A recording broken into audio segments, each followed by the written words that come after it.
Welcome to War India News Hour. Every organization's workforce need to be a digital workforce. By 2025, a predicted 56 billion connected IoT devices will be scattered across the planet.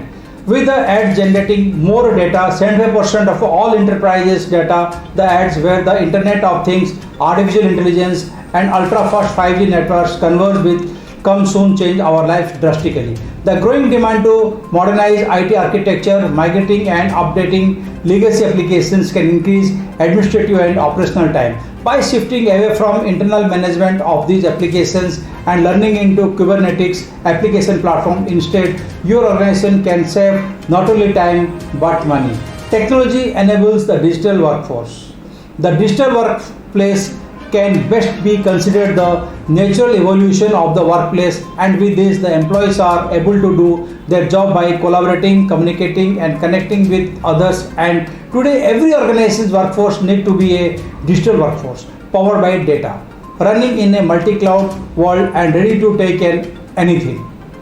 Unveil the technology to build flexible, hybrid and work from home solutions for your organizations today, keeping a positive mindset and focusing on resilience during the challenging times can be a way forward. Today, it has become critical for startups to finding their way in what is termed the new normal. In the new normal, there will be many areas to focus on, such as recovering revenue, rebuilding operations, rethinking the organization, upgrading the IT infrastructure and accelerating the adoption of digital solutions. Let's look into today's headline in War India.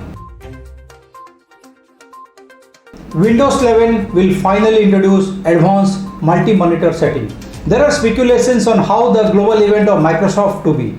Experts assume that it will be of unveiling on Windows 11 build.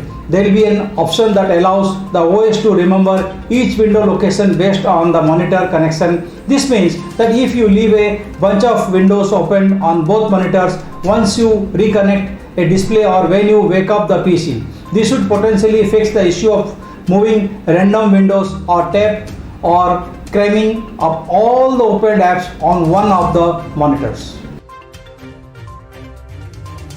Nokia and HFCL are registered under PLI scheme for telecom sector. About 25 telecom gear makers including Nokia and HFCL have applied under the rupees 12,195 crore production linked incentive scheme for the sector. According to official sources, under the scheme, an investor can get the incentive for incremental sales up to 20 times the committed investment, enabling them to reach global scale and utilize their unused capacity and ramp up production. Indigenous companies Tejas Network and Dixon Technologies have confirmed that they'll apply for the scheme before the deadline ends on July 3rd.